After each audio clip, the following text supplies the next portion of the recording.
बहुत दुर्भाग्य है, देश विनाश की ओर है और सभी गुलाम हो जाएंगे। 90% जनता मोदी को वोट नहीं दे रहे हैं, तो इनको 400 पार कहां से आ रहा है? EVM machine. तो सुप्रीम कोर्ट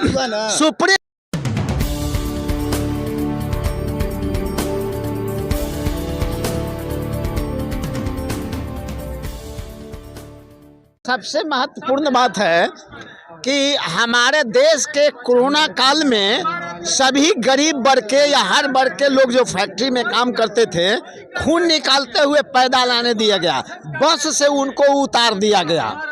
तो गरीब वर्ग उनको इनकी बात हुई। हमारे किसान वर्ग के 700 किसान बॉर्डर पर मर गए अपनी मांगों के लिए, सालों धरना देते रहे, तो इनको किसान भी वोट नहीं दे रहे हैं। वो गरीब गुरबा जो खून बहाते हुआ है वो भी नहीं वोट दे रहे हैं। हमारे युवा वर्ग नहीं वोट बीजेपी को दे रहे हैं। हमारे नौकरी करने वाले का सुन लीजिए, पेंशन बंद कर दिया तो वो नहीं इनको वोट दे रहे हैं। तो ये 400 भैया बोलने दो, तो 400 पार कहाँ से मोदी या भाजपा मीडिया वाले दिला रहे हैं? चलिए खड़िए, ये मीडिया वाले उनको 400 पार कहाँ से? अरे रुकिए, कहने दीजिए, आ रहे हैं ना, आने दीजिए ना, आने दीजिए ना।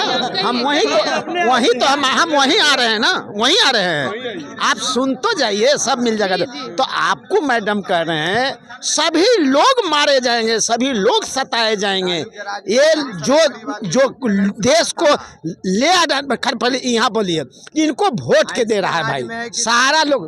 भैया बोलने दो, जब सब लोग इनका विरोध है देश के नागरिक कर रहा है, तो 400 पार जो मीडिया वाले दिला रहे हैं हरामी लोग, इनको तो रोड पर मारना चाहिए देश की जनता को, जो देश की जनता को धोखा दे रहे हैं। तब इनको ईवीएम मशीन वोट दे रहा है। अब ईवीएम मशीन कैसे वोट दे रहा है? आपको जंतर मंतर पर हमारे सुप्रीम कोर्ट के वकील ईवीएम हैक करके दिखा रहे हैं। ये चूतिया के जो औलाद लोग हैं, जो हमारे जनता के पैसा खा करके चुनाव आयुक्त बैठा हुआ है, वो कहे नहीं सामने आता है। अब क्यों नहीं कहता कि ईवीएम हैक करके दिखाओ? वो कह रहा है कि जितना ईवीएम दो, मेरी बात खत्म करने दीजिए। हल्ला करने से नहीं होगा, हम सुनेंगे, हम आपको जानते हैं, चैनल को समझेंगे, देखेंगे कि आपने कहा कि नहीं किया, चलाया कि नहीं चलाया। बेईमानी नहीं चलेगी। मैं भी पढ़ा लिखा हूँ, मैं मेरा नाम डॉक्टर रईस सिंह है और मैं अंतिम बहुत सच बात बोल रहा हूँ। आप ही के चैनल को, अरे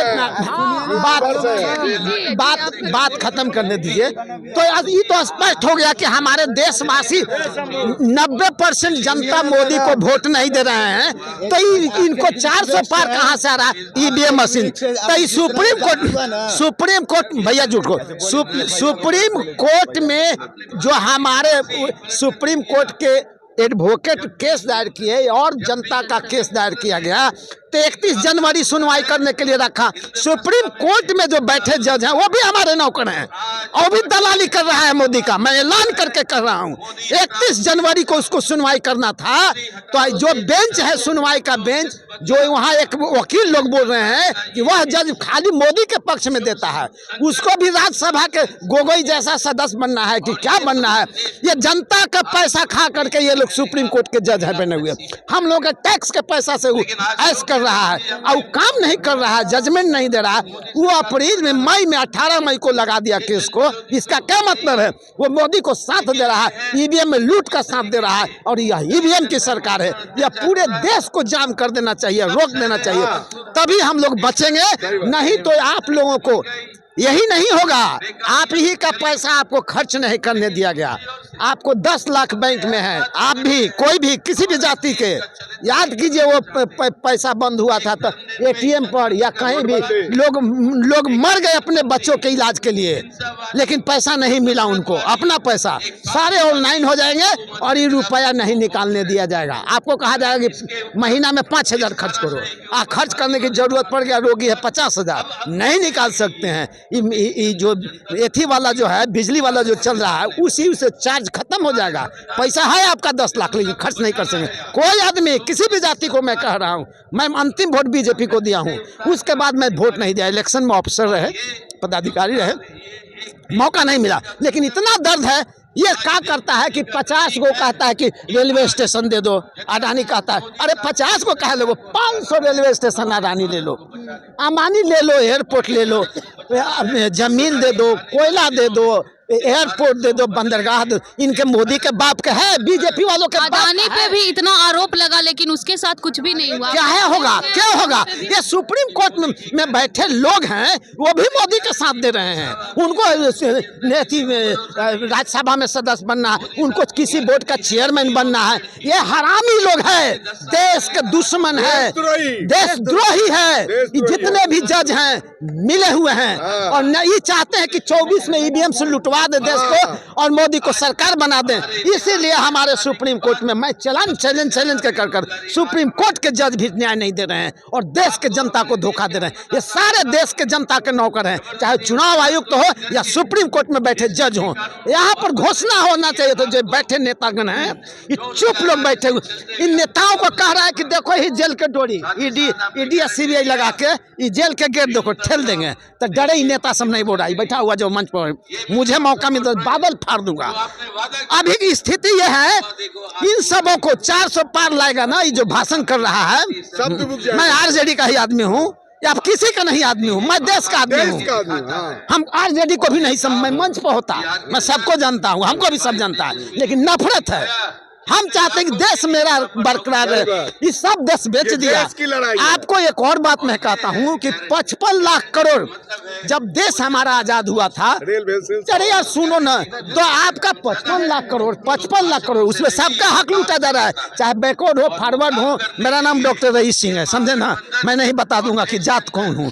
लेकिन दुख है, कह दिया मैं कि अंतिम वोट में बीजेपी कर दिया हूँ, लेकिन दुख है कि देश को बेच रहा है, देश को गुलाम कर रहा है। सारा देश का माल विदेश में फैक्ट्री लगा रहा है लोग, जो कुछ लोग मुट्ठी भर बैठा हुआ लोग। अंग्रेज वाला ही हाल तो अंग्रेज से ज्यादा हो रहा है। अरे वो कह रहा है कि हम बात बदल जा रही है, वो कह रहा है कि 20 साल से कम उम्र 16 साल से कम उम्र के बच्चे को ट्यूशन कोचिंग नहीं करना है। तो हमारे देश के जनरेशन जो गरीब गुरबा के बच्चे हैं, उनके यहाँ संसाधन नहीं है, तो उनके बच्चे तो नहीं पढ़ेंगे। बेस बनेगा तो ना बिल्डिंग खड़ा होगा, तो उनके बच्चे तो नहीं पढ़ेंगे। और बड़े बड़े लोग जो हैं विदेश पढ़ने के लिए भेज देंगे बच्चे को, या उनके यहाँ सब लगा हुआ है, टेक्नोलॉजी है, ऑनलाइन पढ़ाई हो जाएगी, उनके बच्चे तो पढ़ लेंगे। लेकिन बाकी आम लोग हैं जो कम पूंजी वाले हैं, किसी भी जाति, आज हमारे गांव में जाइए, चाहे वो ब्राह्मण हो, चाहे जनरल कास्ट हो या किसी कास्ट के बच्चे को, उसको शक्ति नहीं है कि 2 लाख दे करके हम पढ़ावें। अभी हर शिक्षा इतना महंगा हो गया, मैं शिक्षा जगत से जुड़ा हुआ हूँ, इतना शिक्षा महंगा किया गया है कि आप पढ़ नहीं सकते हैं। अभी एक करोड़ रुपया होगा तो आपका बाल बच्चे, भाई परिवार, चाहे किसी भी जाति को डॉक्टर बनेगा, कहाँ से करोड़ आएगा? ये बेईमानों का टीम बना हुआ, बेईमान बैठे हुए हैं, हर जाति के लोग भुगतेंगे। वो पंडित जी लोग कहता है कि ब्राह्मणों की सरकार है, वो पंडित जो 2 रुपया चंदा के लिए चंदन टीका करता है, वही रोड पर मारा जाएगा। और वही पंडित जो बैठा हुआ लूट रहा है वही ऐसा करेगा, जो बैठा हुआ लूट रहा है देश को। बहुत दुर्भाग्य है, देश विनाश की ओर है और सभी गुलाम हो जाएंगे। सुन लो, जो अगर पिछड़ी जाति को हो, जो अगर 2 मिनट और डिस्टर्ब करेंगे, जो पिछड़ी जाति को हो, जो अति पिछड़ी हो, या जो थी SC ST के जाति को हो, अगर बीजेपी को वोट दे दोगे तो वहाँ सिंगोल स्थापित हो गया है, समझा कि नहीं? नया पार्लियामेंट बन गया है, मनुस्मृति लागू हो जाएगा। मेरी बात सुनिए, नया सुनिए, सब चीज सब नया हो जाएगा, मनुस्मृति न हो जाएगा, न संविधान बचेगा, न आपका कुछ नहीं, संविधान खत्म, सब कुछ खत्म, सभी गुलाम हो जाओगे। आई पगड़ी बांध के सम्राटवा बैठता है, इसे पूछो कि तुम कौन जाति के हो? तुम अगर OBC हो तो तुम दलाली करके हमको एथी बना रहे हो, गुलाम बना रहे हो। अब 25 में गुलाम बनना है, 2025 में गुलाम बनना है, ज़्यादा देर नहीं है। मोहन भागवत बोला है कि 2000 वर्ष तक इन लोगों को जानवर बना के रखे हैं, 100 वर्ष इनको दे दो। तो 1925 में RSS की स्थापना हुई थी, 2025 पूरा होगा, सारे लोग गुलाम हो जाओगे। यही प्रोग्राम है। आई सब जितना भी मांझी तांझी जितना भी है, सब दलाली कर रहा है, जितना भी SC ST OBC के, यही लोग वहाँ वोट दे रहा है। अब बोला है कि आरक्षण खत्म, मोदी बोला है OBC SC ST के आरक्षण खत्म, ये अच्छा चीज नहीं है। तो जो 131 सांसद जो दलित वर्ग से जाते हो, SC ST के, उनका भी खत्म हो जाएगा सदस्यता। तो चिराग पासवान झाल बजा रहा है तो अपने समाज को बेच रहा है। पशुपालन बेच रहा है, वो मांझी बेच रहा है जो पगड़ी बांधने चलता है वो तो समाज के बेच रहा है, वो है गुलाम करवा रहा है देश को। गुलामी सब जितना दलाली है, चाहे नित्यानंद राय हो, ये सारे लोग देश को गुलाम करवाने के लिए वहाँ जा रहे हैं। और चाहे किसी भी जाति बिरादरी को हो, सभी दुख भोगेंगे। और जिसके पास वहाँ हाथ लगा हुआ है वो ऐश करेगा और देश बिक जाएगा। हाँ, एक चीज और बोलना था, 55 लाख करोड़ वो जो कर्ज लिया था, देश पहले आजाद था, ब्राह्मणों ने ही देश को चलाया था, नेहरू खानदान ने चलाया था। तो 55 लाख करोड़ देश कर्ज लिया था, वर्ल्ड बैंक से कर्ज लिया था या कहीं से कर्ज लिया था। तो पाकिस्तान को तो तोड़ दिया, युद्ध किया, चाइना से युद्ध किया, एयरपोर्ट बना, मेट्रो बना, एम्स बना, हमारे सैनिक तैयार हो गए, हमारे देश में शिक्षित लोग हो गए, देश डेवलप किया। इतना दुखद स्थिति नहीं था, जात पात तोड़ो मोड़ो, आज वाली स्थिति नहीं थी। आज मार्च तक 173 लाख करोड़ अकेले भाजपा कर्ज ला के रख दिया। और पैसे कहाँ गए भाई? पैसा सब लूट लिया, दूसरे विकास ने अपना लूट लिया। आपको तेल मिलना चाहिए 5500 रुपये लीटर, वो 109-10 रुपये लीटर। आपको गैस मिलना चाहिए था 500 रुपये, आपको दवा मिलना चाहिए 25 रुपये वाला दवा 325 में मिल रहा है। ये आप देखे हैं 50 रुपया वाला सुई, और सुनिए 50 रुपया वाला सुई, आप जरा सुन लीजिए, आप 50 रुपया वाला सुई मैडम सभी भुगते हैं, कोई जाति के हों, दुख भोग रहे हैं, वही कैटेगरी में है। आप लोगों को आगे नहीं बढ़ने देगा कोई नेता हो। हम यही देख रहे हैं, राम लखन सिंह यादव अपने बाप बेटा, उसका पोता MP MLA मिनिस्टर सब अरबपति, इनका परिवार सब हमारे पति खेती करता है। तो अपन जो परिवार का नहीं देखता वो जात को देखेगा। जिसके हाथ में है मैडम वही ऐश करेगा, बाकी लोग लड़ते जूझते उसी तरह चंदन टीका बाकी ब्राह्मण करते रह जाएगा, उसको आगे नहीं बढ़ना है। इसलिए देश बचा लीजिए। मेरा बहुत अक्ल, मैं पढ़ा लिखा आदमी हूँ, नहीं बताऊँ, डबल MSc LLB हूँ। ये देश बहुत दुखों के बाद देश आजाद हुआ है। हरामी लोग लूट करके अडानी अंबानी को दे रहे हैं, इसलिए देश बचा लो, बाकी लोग गुलाम हो जाओगे, गरीब गुलाम हो जाओगे। भाजपा को या भाजपा के साथ जो है उसको वोट दोगे तो देश गुलाम हो जाएगा, आप गुलाम हो जाओगे और सभी जाति के लोग गुलाम हो जाएंगे। क्योंकि उसके साथ फॉरवर्ड लोगों को भी छोड़ देगा, गरीब के साथ मरने के लिए देखते रह जाएगा। आप बड़े बड़े इंटेलेक्चुअल से सुनिए, उनकी बात सुनिए, वो भी रो रहे हैं कि कल हमको भी, हमारे लोग भी मरेंगे। कहे ना चंदन टीका वाला, वो 2 रुपया का चंदन लगी टीका करते ही रह जाएगा, तो उसमें क्या सुधार होगा?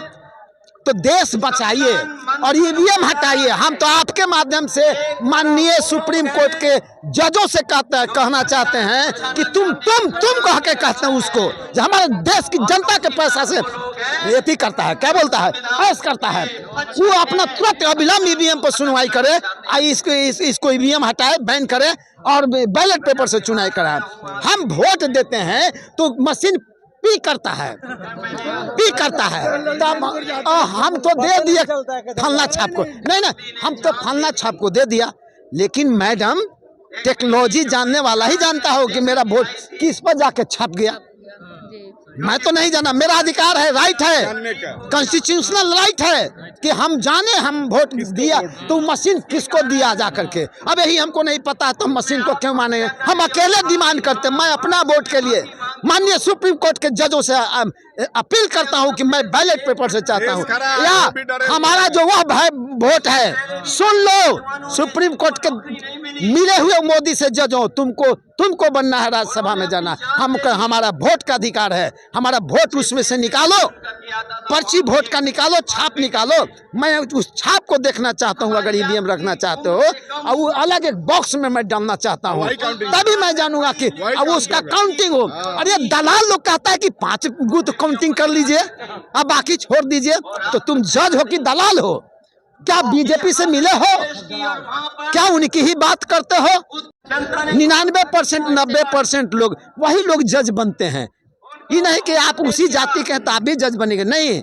वो चंद्रचूड़ सिस्टम चलता है। चंद्रचूड़ के बाप भी चंद्रचूड़ जज थे, तो ये बाकी लोग इनके कहा है, बाकी लोग देश के नागरिक नहीं है। बाकी LLB नहीं कि मैं भी LLB किया हूँ, मैं भी प्रैक्टिस सब जानता हूँ, लेकिन हम नहीं बन सकते हैं क्योंकि उनके खानदान के हम नहीं हैं। तो हमारे देश के पैसों से तुम ऐश कर रहे हो, अन्याय नहीं दे रहे हो, ईवीएम मशीन के सुनवाई नहीं कर रहे हो, तो हम जजों से आग्रह करते हैं कि ईवीएम मशीन का विलम्ब सुनवाई कर इसको हटाओ, हमारा वोट बैलेट पेपर हाथ में दो या ईवीएम मशीन का पर्ची हाथ में दो, जो जिस छाप पर मैं वोट दिया, और तभी संभव है देश बचना। नहीं तो अब देश 2024 में नहीं बचेगा। मैडम धन्यवाद, आपको बहुत बहुत धन्यवाद, मैं आपका सुनता हूँ।